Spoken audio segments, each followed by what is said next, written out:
कि हामीले DB लटरीको form fill up गर्दाखेरि हामीलाई कस्तो फोटोको आवश्यकता पर्दछ हैन। हामीले एउटा डिजिटल फोटो अपलोड गर्नुपर्ने हुन्छ र त्यो डिजिटल फोटोको एउटा रिक्वायरमेन्ट हुन्छ, एउटा क्राइटेरिया हुन्छ, जुन क्राइटेरियालाई रिक्वायरमेन्ट अनुसार हामीले चाहिँ त्यो फोटोलाई हामीले बनाएर हामीले अपलोड गर्नुपर्ने हुन्छ। आजको यस भिडियोमा हामीले कुरा गर्नेछौँ फोटोको बारेमा। हाम्रो फोटो कस्तो हुनुपर्दछ, हाम्रो के हामीले मिस्टेक गर्नु हुँदैन, हामीले फोटो अपलोड गर्दाखेरि डिबी लटरीको फोटो फर्म फिलअप गर्दाखेरि कस्तो फोटो चाहिँ एक्सेप्टेबल हुन्छ, त्यो फोटोको बारेमा आज हामी यसमा थोरै भिडियोमा चर्चा गर्नेछौँ। ल यहाँनिर एउटा डिबी भिजा इन्स्ट्रक्सन तपाईँले यहाँनिर देख्नुहुन्छ। 2023 को लागि पनि अनलाइन रजिस्ट्रेसन यहाँनिर हेर्न सक्नुहुन्छ। DV 2023 program the online registration period of DV 2023 program begin on Wednesday October 6, 2021 at 12 noon eastern daylight time भनेर यहाँनिर यसरी भनिएको छ। नोभेम्बर 9 मा 2021 12 बजे नुनमा चाहिँ यसको चाहिँ क्लोज हुनेछ, यसको डेडलाइन भनेर यहाँनिर भनिएको छ। र यहाँनिर डिबी लटरी 2023 प्रोग्राम इन्स्ट्रक्सन भनेर पनि यहाँनिर भनिएको छ हैन। तपाईले यो इन्स्ट्रक्सन डिबी लटरी भर्नुभन्दा अगाडि तपाईले यो इन्स्ट्रक्सन पनि तपाईले पढ्न सक्नुहुन्छ। यहाँनिर इन्स्टाग्राम पीडीएफ फाइलमा पनि छ, यहाँबाट तपाईले पढ्न सक्नुहुन्छ। तपाईले हेर्न सक्नुहुन्छ यो फोटोमा जुन ब्याकग्राउन्डहरु छ त्यो ब्याकग्राउन्ड एकदमै व्हाइट छ। तपाईले यस्तै ब्याकग्राउन्ड व्हाइट भएको फोटोहरु तपाईले क्लिक गर्नुपर्ने हुन्छ। र स्याडोहरु तपाईले हेर्न सक्नुहुन्छ।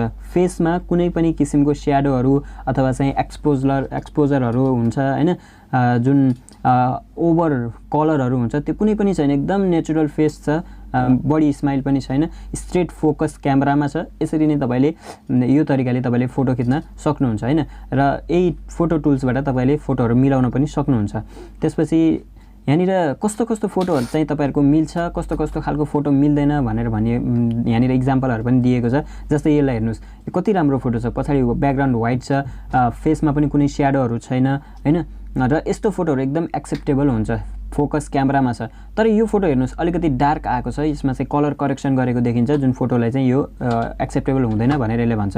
र यो फोटो पनि त्यस्तै छ, धेरै ब्लू कलर धेरै आइरहेको छ हैन। यसमा ब्ल्याक कलर धेरै आइरहेको छ, यसमा ब्लू कलर धेरै आएको छ। यो चाहिँ कलर करेक्सन गरेको देखिन्छ। यो चाहिँ एउटा नेचुरल फोटो जस्तो देखिदैन, कलर करेक्सन एडिट गरेको जस्तो देखिन्छ, त्यही भएर यस्तोलाई पनि एक्सेप्ट गर्दैन। र यो फोटो हेर्नुस् कति राम्रो छ हैन, नेचुरल फेस एक्सप्रेसन छ, स्ट्रेट फोकस क्यामेरामा छ, व्हाइट ब्याकग्राउन्ड छ, यस्तो फोटोहरु एक्सेप्टेबल भयो। त यो पनि के भयो त, यो पनि मिलेन, किनभने यहाँनिर चाहिँ स्याडो देखियो, यो स्याडो हुन भएन हैन। फेसमा पनि एकपट्टि भागमा सेतो भयो, यताबाट लाइट आयो, एकपट्टि भागमा चाहिँ लाइट भयो, अर्कोपट्टि भागमा चाहिँ लाइट भएन, कालो देखियो। साथसाथै यहाँनिर ब्याकग्राउन्डमा तपाईको स्याडो पनि देखियो, जसले गर्दाखेरि यो फोटो चाहिँ रिक्वायरमेन्ट पूरा भएन, यो फोटो चाहिँ रिजेक्ट हुन्छ। यस्तो खालको फोटोहरु तपाईको रिजेक्ट हुन्छ। त्यही भएर फोटो क्लिक गर्दाखेरि, फोटो अपलोड गर्दाखेरि एकदम ध्यान दिनुपर्ने हुन्छ। तपाईले कस्तो फोटो तपाईले बनाउनु पर्ने हुन्छ त्यो एकदम ध्यान दिनुपर्ने हुन्छ।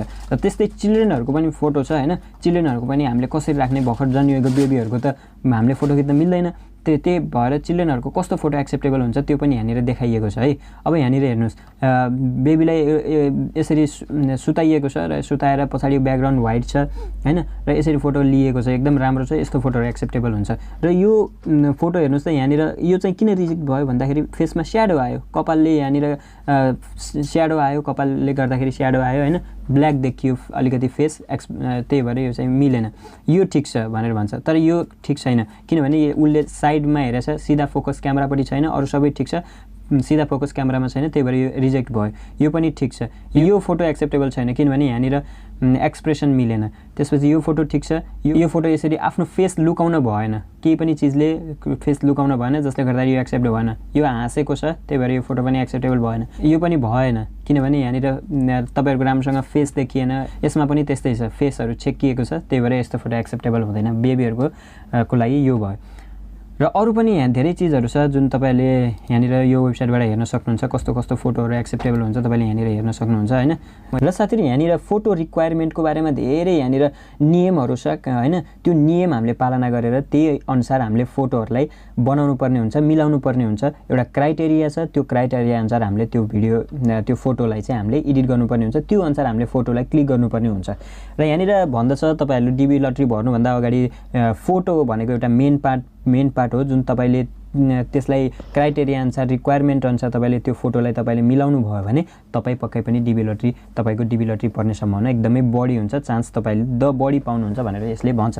क्वालिफाई हुनको लागि एउटा फोटो तपाईहरुको एक्सेप्टेबल हुनको लागि चाहिँ तपाईको फोटो एकदम डिजिटल हुन एकदमै आवश्यक छ। यसको लागि चाहिँ तपाईले एउटा राम्रो क्यामेरा भएको मोबाइलबाट तपाईले फोटो पनि खिच्न सक्नुहुन्छ, प्रोफेसनल एउटा फोटोको लागि है। र यहाँनिर your photo or digital image must be भनेर भनिएको छ है। नम्बर 1 मा छ इन कलर, तपाईँको ब्ल्याक एन्ड व्हाइटमा हुनु हुँदैन, त्यो चाहिँ फोटो तपाईँको कलरमा हुनुपर्दछ। र यो सेकेन्ड अप्सन जुन छ, यो सेकेन्ड अप्सनको बारेमा चाहिँ म एउटा डिटेलमा एउटा अर्को छुट्टै भिडियो बनाउने छु हैन। टाउकोदेखि चिउडोसम्मको लेन्थ कति हुनुपर्ने, आँखादेखिको चाहिँ चिउडोसम्मको तपाईहरुको लेन्थ कति हुनुपर्ने त्यो बारेमा एउटा म डिटेलमा यो सेकेन्ड अप्सनको चाहिँ जुन छ यसको बारेमा चाहिँ म एउटा डिटेलमा भिडियो बनाउने छु। अर्को भिडियोमा हामी यसको बारेमा कुरा गर्नेछौँ।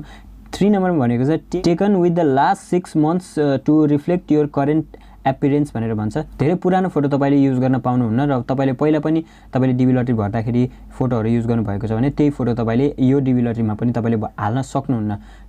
हालसालै खिचेको फोटो भयो भने एकदमै राम्रो हुन्छ र धेरै पुरानो हुनु हुँदैन। 6 महिनाभन्दा पुरानो फोटोहरु तपाईले डिबी लटरीको फर्म फिलअप गर्दाखेरि तपाईले त्यो फोटोहरु युज गर्न सक्नुहुन्न भनेर यसले भन्छ।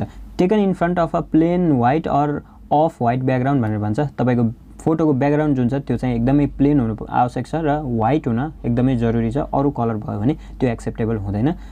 तपाईको जुन डिबी लटरीको फर्म छ त्यो चाहिँ रिजेक्ट हुन्छ, तपाई सिलेक्ट हुनुहुन्न भनेर यसले भन्छ। त्यही भएर मेक श्योर तपाईको चाहिँ ब्याकग्राउन्ड व्हाइट होस् है। Taken in full face view directly facing the camera, तपाईले सिधा क्यामेरामा हेरेको हुनुपर्छ। तपाईले तपाईको फोटो क्लिक गर्दाखेरि तपाईले हैन तपाईको आँखा छड्के दायाँ बायाँ तपाईले हेरेको त्यो चाहिँ एक्सेप्टेबल हुँदैन। With a neutral facial expression and both आइज ओपन, तपाईले दुईटा आँखा तपाईको ओपन भएको हुनुपर्छ हैन। र तपाईको के हुनुपर्छ एउटा एकदम एउटा भन्छ नि नेचुरल फेस भएको हैन, बनावटी हाँसो बनावटी स्माइल त्यो चाहिँ हुन भएन। Taking in clothing that you normally wear on a daily basic, मतलब तपाईले घर बस्दाखेरि जस्तो खालको लुगा लगाउनुहुन्छ एउटा नर्मल लुगा हैन, टी शर्ट मात्र लगाएर अथवा शर्ट मात्र लगाएर पनि तपाईले त्यो लगाएको हुनुपर्छ हैन। Uniforms should not be worn in photo your photos except religious clothing that is worn daily भनेर भन्छ। तपाईले युनिफर्म जुन तपाईहरुको स्कुल युनिफर्म हुन सक्छ अथवा अफिसको युनिफर्म हुन सक्छ हैन, काम गर्ने ठाउँको युनिफर्महरु हुन सक्छ, त्यस्तो युनिफर्म लगाएर चाहिँ नखिच्नु होला यो भनेर भन्छ। तपाईले घरमा बस्दाखेरि नर्मल जुन लगाउनुहुन्छ त्यो लगाएर खिच्दाखेरि केही प्रब्लम हुँदैन र त्यही एक्सेप्टेबल पनि त्यही हुन्छ भनेर भन्छ।